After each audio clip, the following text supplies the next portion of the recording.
پدرم کدیشتی پدرم یک مسئولیتی ناز دادن که دخترم تو تجارت میکردی باشه اگر من یک خط میکشم همون خطی من اگر بروی боло бурои агар осмонба парида мерӣ агар поин фурои агар чуқурӣ ва афтида мебуравӣ барои ҳамин якта хат мекашам ҳамин хатам рост равӣ агар сони ман тува тиҷората иҷозаташа метиҳам чунки изми ту дасти мананда гуфта будам майлаш гӯш мекунам гуфтам дадом баде кун дадоҷон гӯед гуфтам якум ҳалол мегардӣ гуфтам ҳалолии тиҷорат талаб мекунад гуфтам чихе 5 вақт намоз мехонию ба тани таҳорат сари ҷои намоз ба меистӣ тиҷорат ҳалолие мехоҳад ба тани таҳорат ту ҷои намоз ба истодагӣ бо ин сари савдо меистӣ ҳамин туи ҳалолба мебарад ҳалолро ҳисоб ҳаромро азоб гуфтагӣ буданд то ҳамин ҳалола пеша мегирӣ якумаш ин буд ҳа хуб шудааст дадоҷон ин ҳеҷ гап набудааст ку гуфтам сони ин тиҷорат як рӯзи дароз тиҷорат кунӣ ин як рӯзи дароз қуръон хонда шиштагию як рӯзи дароз намоз хонда шишта як рӯзи дароз зикри аллоҳа кадагӣ кадӣ ҳадуш баҳта баровар ҳамун ба тиҷоратат ба тани таҳорат мерӣ гуфтагӣ буданд хуб гуфтам якумаш ин буд дуюмаш гуфтанд ки савдова габи дурӯғ намезанӣ то аввал ман ба ваъда метӣ дурӯғ ин душмани аллоҳ акун рӯи савдо ҳачи савдо кунам гуфта рӯи пул гарм ини фалонҷо ини фалонҷо ин мани ин фалонҷо каде кун ягон ҷои масалан нуқсонашаю бори инсонандаю ҳамуна таърифу тавсиф када дурӯғ када харидорба намегузаронӣ ту дурӯғ намегӯӣ душмани аллоҳ намешимӣ сони ман иҷозат метиҳам ту худат духтари ростгӯ ту худат дурӯғ намегӯию ман ҳаёт ба дурӯғ намегӯию тиҷорат ба дурӯғ намегӯям гуфта ваъдате ту сони ман иҷозат диҳам гуфтам асло ман дурӯғ намегӯям фиреб намекунам гуфтам дуюм ин гузаштме саём гуфтанд ки пул ба зеҳн намемонӣ халқа фиреб намекунӣ бори тозае мебиёрӣ бигзор болош ба як тим монадам як танга монадам бори тозае мебиёрӣ ҳамин бор нағз монадам бесифат бор ба даст намезанеме ва ё эксперт тарговлӣ буданд сони ман ту иҷозат метиҳам ваъдате гуфтам дадоҷон ман ваъда метиҳам ки тиҷоратамба фақат бори този беҳтарина мебиёрам гуфтам сеюмаш ин будме чорумаш аҳама таъсирбахшаш ҳамин буд ки ман ба закоти молата метӣ гуфтам закота ҳамихем метӣ ки амӯҷараш изофа метӣ сахобаҳо вое амӯҷараш изофа метӣ ки хотира ҷамъ хоб мерӣ майлаш дадоҷон гуфтам гира накунед меҳрубонҷон салфеткае мебиёред ме бачаҷон гира накунед барои он ки ҳамон дуоҳою ҳамон суханҳои падаратон дар лаҳзаҳои душвор аслан барои шумо гуфта шуд ки боз бубинед ки як мӯъҷиза пеши чашми ман ҳамон дуоҳои падар ҷомаи амал ҳо шудааст раҳмат раҳмат укоҷони мегӯянд ки дуои падару модара гиред мегӯянд ки ман барои ҳамин сони бисёр одамон падару модарашонро эҳтиром намед سونی همین اموجرش اضافه زکات میتی من زکاتم دادم که گفته خاطر جمع نشده همین تگی درد به کدام کمبغال بیاد اگر هر روز خیرات احسان کده می استی و خیر هر روزنگی و صدقه جاریه داده می استی تا حتی لولی بیاد که تنگم نیست نمیگویی سامان میتی یگان بار دارنده میشی همین تا لولی باشدم گسیل میکنی و خاطره جمع تو وعدتی گفتم خوب دادا جان زکات میتیم خیرات رو احسان میکنم گفتم همین مغزاوی چیرکی بارد میشد که ششته پتافتگی باید بارد تازه می ایستد خاطرتم جمع درست هم معنیش گفتم سنی با پنجمش گفتن که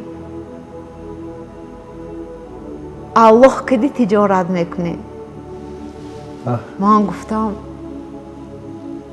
و چه تجارت بوده است الله کدی چه تجارت کردن گفتم گمسونی پدرم گفتن که خودت الله کدی پیوست میکنه همین کوری من همین روزنگی سودام همین روزنگی باری آوردگی همین روزنگی معامله خوشی کلینتون به کدگی همین الله با مقل می سوال بینید ها الله با مقل گویی دلت گاب میزند همونه میکنی پنجمش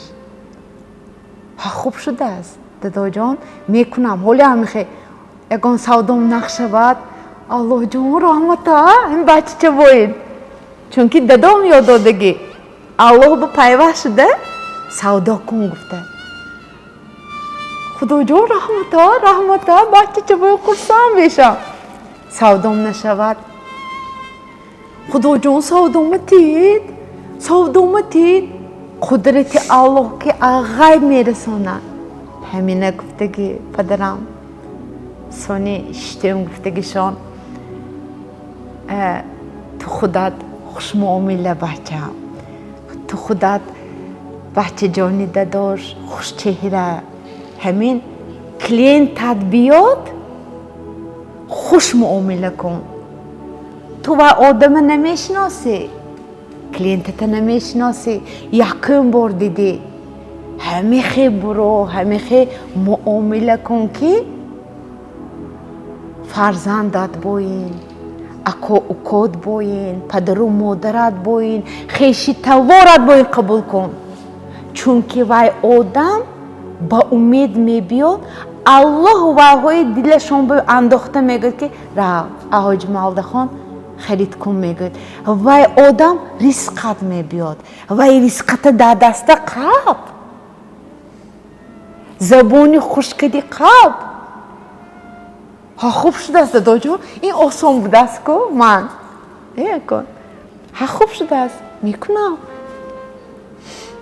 سانی از زبانت میایی بچم میکنیم همین کار اشتیمش بودی ها خوب شده است دادا جان این آسان برای من میکنم نه بچم تو غازی آسان گفتاسی نسترینید بودگی شای نسترینید نبودگی شای کن تابت ناز بودگی شای حیات با عذاب های دهک تیله های همین زیقید به و جدا قین ناز قبول کردن لیکن قبول میکنی بچم دختری من باشی تجارت به قولی بلند به میبرم گویی البته همین کارای منو میکنی گپای زدگی منو میکنی گفتن ها خوب شده است دادا جان این ادا نه بوچو کنم تو همین وعده های شیشته دادگی اول اجرا کن درونش به من اتو امتحان گفته کنو نکن گفته با وعده گیرانده می استم تو اینو کن امروز من با وعده دادی فدا ادا با فدا با خودش با موافق تجارتنده سیر و اسرارشه من وای سیر و اسرار تو میگم سنی من گفتم ها خوب مالش دادا جان سنی سر کدم همین پستی بلندی جدا مشکل بود مهربان جان سر کدم و هم تو خانه پدر و مادرم به میرفتم دادوی بام که زندگی میکنم هم تو روام پدرم ایبان با گذارگن ایبان اکو یک آفیس بود ایبان یکون میشه فکر میشد ایبان با گذارگن یک بار میلازیدم اگر مادرم گن که اور پیشم بشین گن میلازیدم سنی سخت جنگ کده میدادم مادرم پدرم سخت جنگ کنن من میگفتم که ایبان برام اپیشون خیزم بخشرو ناز گاب میزدنده سنی گیره کده میگفتم که دادا جان و جان شما همین وقتی که من ایبان با گذار میگویتون یا نام بشین چی میگویید همونه نقص کده گویتون منم آدم میفهمم گفتان میگفتم ده گم خیلی سخت گام میزدن جمع میکردن که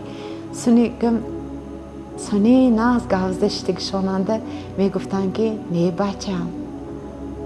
بچه جان داداش اگر من تو خوشرو گاب زنم اگر این گوشت میدرد این گوشت میبرد اگر من جدی کده گاب زنم سختتر گاب زنم اگر گوشت به حلقچه میشه سنی به حلقچه یک عمر میموند که تو این روحی دوری دراز تجارت به روحی دوری دراز زندگی عذابت به مشکل سخت به رو پرو میشه گپی من یادم به می بیاد و همون خطاگاهی نمیکنی مادرم باشن اگر میگفتن که ای بچه ما دعا کن که جنگ کده یاتی من تو به سودایی میگفتن کنی حاضرانگی تاجرو کنی حاضرانگی نو تجارت سر میکدگی ها و که پدر و مادرم با این سخت گاو زده رهی من نشان دادگی با این نشانتیه همون به قولی گپا که من به استادای بهترین کدی پدر و مادر کدی اومد کدگی قدر دعای پدر گرفتگی مادر گرفتگی دعای مادر گرفتگی دختر ارکه و اعلای همه هم بودگی و باز گپ هم شنیدگی دختر و دیگر باره همین است که خداوند رو ببینید که این دعاهای پدر و مادر شما را مستجاب گردانیده است. رحمت شما امروز در قطار زکات دهندگان هستید. ببینید از همه یک فریضه بزرگ دیگر که مثلا بعضا از یاد ما میبروریم کاروان ساخته است تا فلان ساخته آمده است یا فلان بازاری وای سامان ساخته است فلان جا ساخته